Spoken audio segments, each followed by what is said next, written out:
अपराधी किसी दूसरी दुनिया से नहीं आते, अपने आसपास ही होते हैं।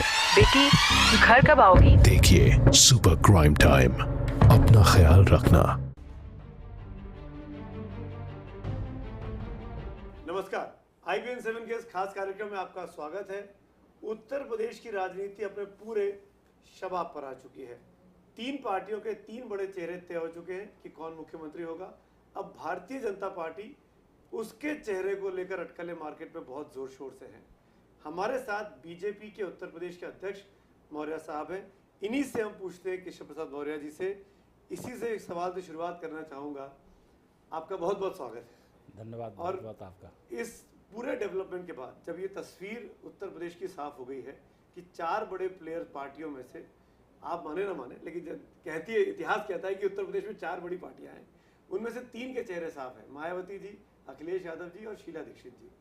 भारतीय जनता पार्टी जिसके पास 80 में से 71 सांसद हैं और दो और जोड़ लूँ तो 73 आपके साथी हैं, इसके हिसाब से करीब 250 से 300 विधानसभाओं पे आपकी बढ़त है। इन परिस्थितियों में आपका चेहरा अभी तक साफ नहीं है, क्यों? देखिए, जहाँ तक आप सपा बसपा की बात करते हैं, इन दोनों दलों के पास अगर मैं बात करूँ, सपा के पास एक परिवार है। उस परिवार से बाहर उनको न चेहरा खोजना है, न कभी चेहरा उनको मिलने वाला है। बसपा की बात करें तो उसमें बहन मायावती जी से काम शुरू होता है, वहीं पर कार्य समाप्त हो जाता है। हाँ, कांग्रेस ने CM पद के लिए कैंडिडेट घोषित किया है। मेरी पूरी सहानुभूति आदरणीय शीला दीक्षित जी के प्रति है। इतनी बुजुर्ग हैं, मैं उनका बहुत आदर करता हूं, लेकिन मुझे अच्छा लगता कि कांग्रेस अगर राहुल गांधी जी को CM कैंडिडेट बना करके यूपी में भेजती तो अच्छा लगता। भारतीय जनता पार्टी की दृष्टि से आप CM कैंडिडेट की अगर बात करते हैं तो भारतीय जनता पार्टी के पास प्रदेश का नेतृत्व करने वाले अनेक चेहरे हैं, अनेक हमारे नेता हैं, अनेक हमारे कार्यकर्ता हैं। इसीलिए कोई घोषित नहीं कर रहे हैं। ऐसा नहीं है। 2017 का चुनाव निकट है और हमारी तैयारियां, ये तीनों दल जिनके आप नाम ले रहे हैं, वो घोषणा करने में तो बहुत आगे हैं, लेकिन ज़मीनी स्तर पर अगर काम किसी का है तो वो भारतीय जनता पार्टी का है। जनता हमारे साथ है। आप खुद अभी बने कुछ महीने पहले, आप ये कैसे कह सकते हैं कि आपकी तैयारी उनसे अच्छी है? आपसे अभी कांग्रेस में क्या अंतर है? कांग्रेस ने 2 महीने के बाद अनाउंसमेंट किया, आप 2 महीने पहले वो अनाउंसमेंट आपका नाम। देखिए, कांग्रेस से हमारा कोई मुकाबला नहीं है। कांग्रेस का उत्तर प्रदेश में कोई वजूद नहीं है, इसलिए कांग्रेस पर कोई बहुत टिप्पणी मैं करूं मुझे उचित नहीं लगता है। लेकिन सपा बसपा के बारे में अगर आप मुझसे प्रश्न करेंगे तो जरूर मैं जवाब दूंगा। आपने कांग्रेस को सलाह दी थी कि राहुल गांधी को घोषित करना चाहिए। मैं आपसे कांग्रेस के बारे में सवाल कर रहा हूं, आप मना कर रहे हैं। बड़ी बुजुर्ग है। देखिए, आदरणीय शीला जी बड़ी बुजुर्ग हैं, मेरी माँ के समान है, उनको मैं इस नाते आदर करता हूँ, लेकिन उन्होंने कोई कैंडिडेट घोषित करके कोई ऐसी उपलब्धि नहीं हासिल कर ली है।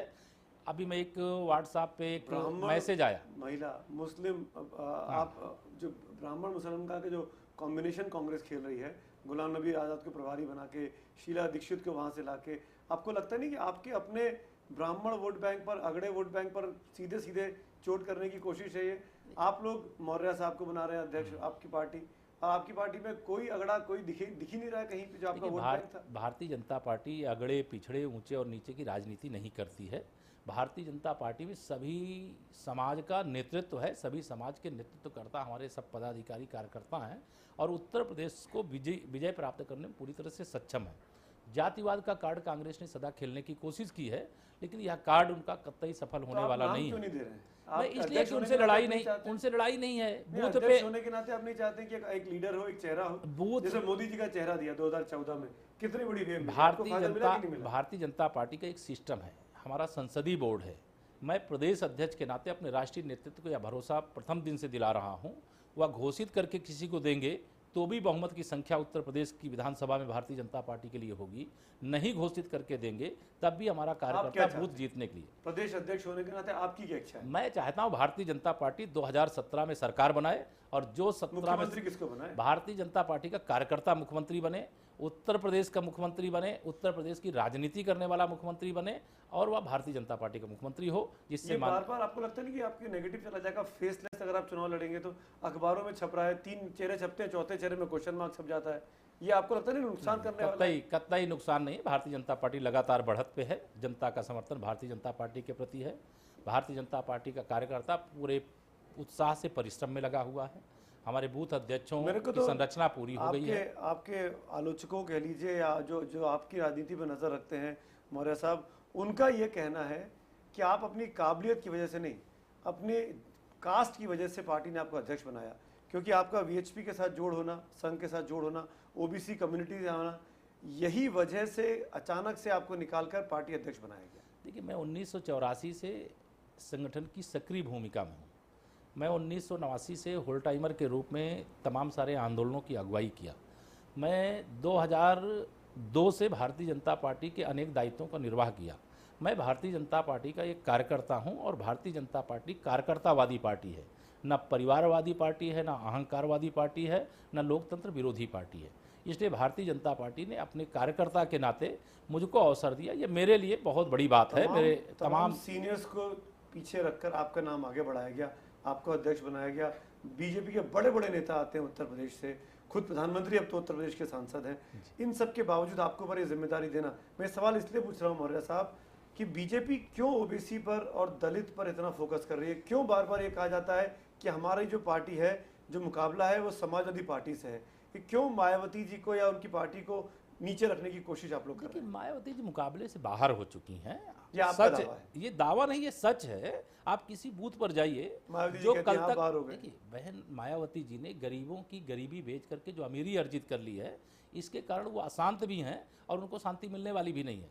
क्योंकि आज गरीब आदमी यह जानता है कि गरीबों की पार्टी कौन है, गरीबों के लिए काम कौन करता है। उस पार्टी का नाम भारतीय जनता पार्टी है। गरीबों के लिए काम करने वाले नेता का नाम माननीय श्री नरेंद्र मोदी जी है। लेकिन मौर्य साहब, ये तो मैंने आपके बारे में पढ़ा, तमाम चीज़ें जो आपने जमा की हैं संसद के इतिहास में चुनाव लड़ने के पहले, आपके पास भी करोड़ों की संपत्ति है। आपने शुरुआत भले ही चाय वाले के तौर पे की, आप चाय पिताजी के साथ काम करते थे, लेकिन आज आपके पास भी 10-11 करोड़ की 9-10 करोड़ 11 की प्रॉपर्टी मेरे पास तो आपके पास भी धन है। धन होना कोई गलत बात है? नहीं नहीं, मैं धन होना गलत बात नहीं है। मतलब धन अर्जित करने का तरीका गलत बात है। अगर सही तरीके से कोई व्यापार करके अगर कुछ अर्जित कर लेता है, कुछ उसकी संपत्ति बढ़ती है, तो कोई अर्ज नहीं। माननीय श्री नरेंद्र मोदी जी 12 वर्ष तक मुख्यमंत्री थे गुजरात के, वो तो अरबपति नहीं बने। बहन जी अरबपति कैसे बन गई? अगर उन गरीबों को लूटने का काम, उनके वोटों को बेचने का काम, उसको दुकान लगा करके नीलाम करने का काम नहीं किया होता, तो क्या मायावती जी के पास इतनी धनराशि होती क्या? बहन जी का बिल्कुल उल्टा मानना है। मायावती का मानना है कि बीजेपी तीसरे नंबर की पार्टी है और वो चौथे नंबर पर चली जाएगी, और अगर उसने चेहरा नहीं दिया तो मायावती के और भी आपके साथ के लोग कहते हैं वो भी आपके लायक नुकसानदायक होने वाला है। मैं अब 10 मिनट से आपसे बात कर रहा हूँ, मुझे समझ में नहीं आया कि आप चेहरा देंगे या नहीं देंगे। देखिए, भारतीय जनता पार्टी में चेहरा देने न देने का काम प्रदेश अध्यक्ष का नहीं होता, प्रदेश भाजपा का नहीं होता। उसको तय करने का काम केंद्रीय संसदीय बोर्ड, केंद्रीय नेतृत्व करता है।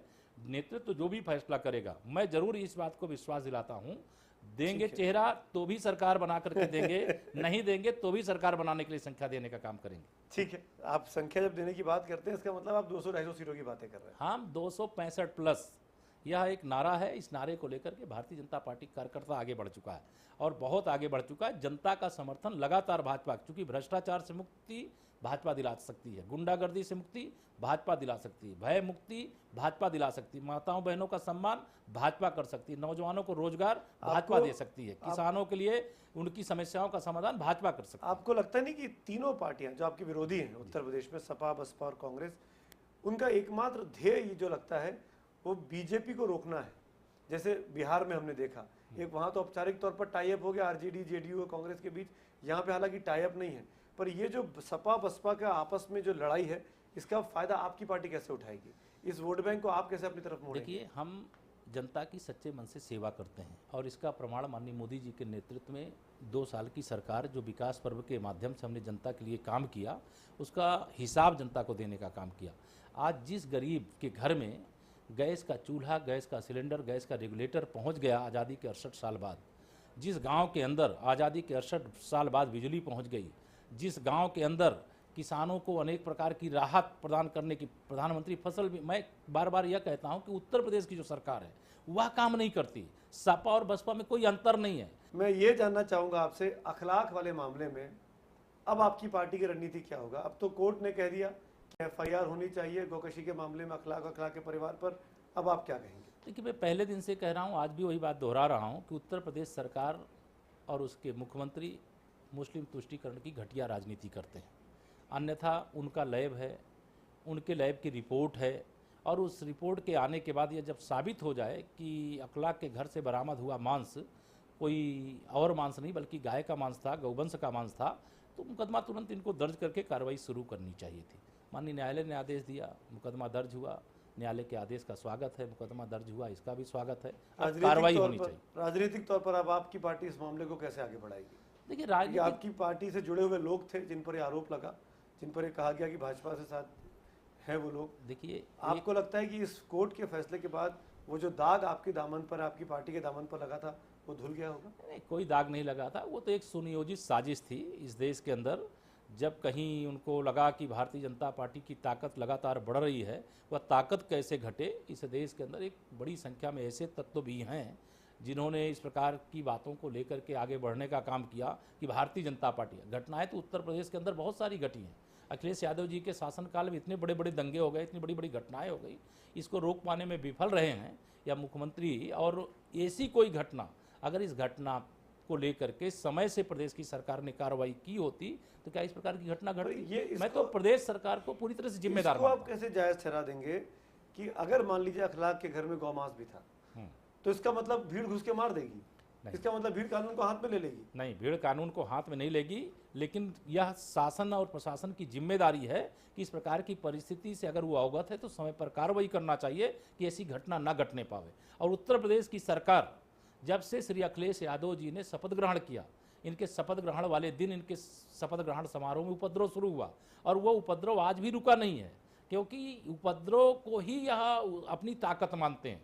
और पहले दिन चाहे मुजफ्फरनगर का दंगा ले लीजिए, चाहे कोई भी घटना ले लीजिए, अगर इन्होंने समय पर दोषियों के खिलाफ कार्रवाई की होती तो कभी इस प्रकार से देश के भाजपा शासित राज्यों में कहीं पर भी सरकार पर जिम्मेदारी ठहराइए, मुझे कोई दिक्कत नहीं है, ये आपका काम है। लेकिन मेरा सवाल यह है कि जिन लोगों ने हत्या की घुस के अखलाक के घर में, पूरे घर को तहस नहस कर दिया, अखलाक को मार डाला, उनकी आलोचना क्यों नहीं करते हैं आप? अब क्यों नहीं कहते कि उन लोगों को फांसी होनी चाहिए? देखिए, जो उनके खिलाफ कार्रवाई हुई, उनके खिलाफ मुकदमा लिखा गया, आप डिमांड करिए, कैमरा देके डिमांड करिए, उनके खिलाफ कार्रवाई, उनके खिलाफ मुकदमा लिखा गया। भारतीय जनता पार्टी कोई हिंसा की पक्षधर नहीं है, भारतीय जनता पार्टी हिंसा के विरुद्ध है। लेकिन अगर कोई हिंसा इस प्रकार से घट जा रही है कि शासन का, प्रशासन का तंत्र लापरवाह है और इस कारण से मतलब इस प्रकार की घटना घटी, तो उसकी जिम्मेदारी तो सीधे शासन के ऊपर होती है। अगर घटना घटी, प्रशासन नहीं रोक पाया, तो लोकल पुलिस, लोकल एडमिनिस्ट्रेशन, सरकार जिसकी चाहे जिम्मेदारी ठहरा दें। लेकिन एक राजनीतिक चेहरा होने के नाते, एक पार्टी का अध्यक्ष होने के नाते, मैं आपसे पूछता हूं, आप नहीं चाहेंगे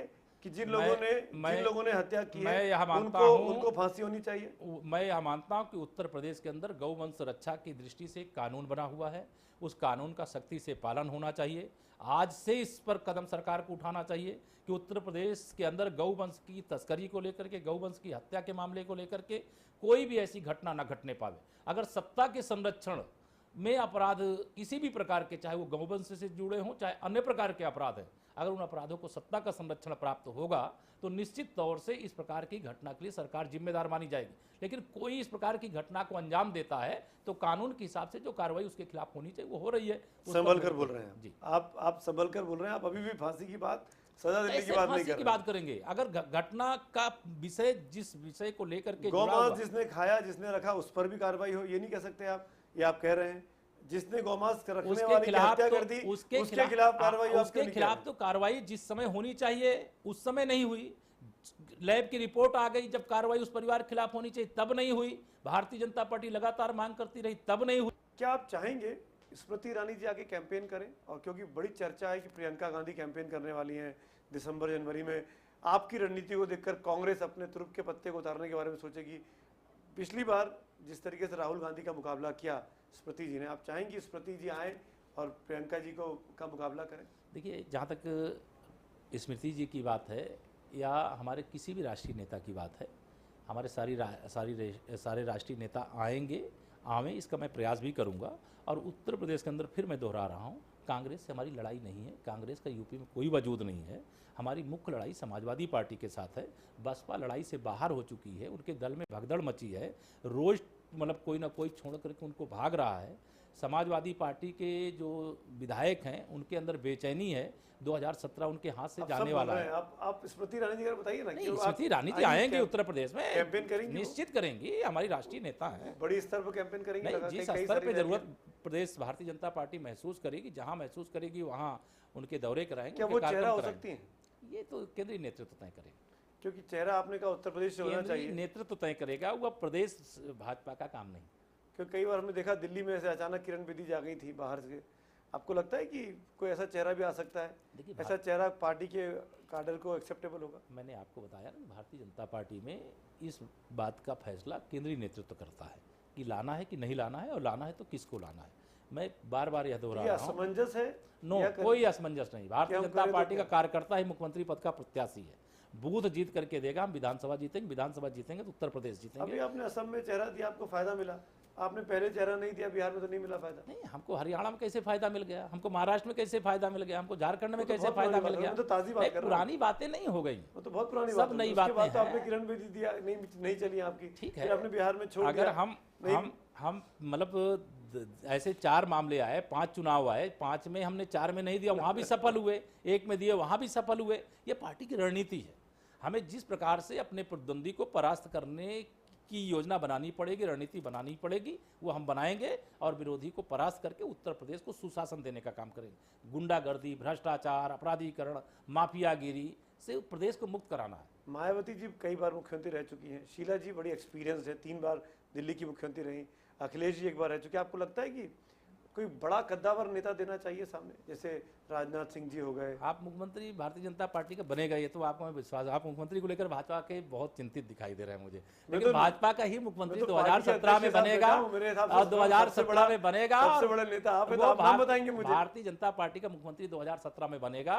वो भारतीय जनता पार्टी का कार्यकर्ता होगा, वो उत्तर प्रदेश से होगा, वो आयातित नहीं होगा। आयातित नहीं होगा। शुक्रिया इस पूरी बातचीत के लिए मौर्य साहब, धन्यवाद आपका।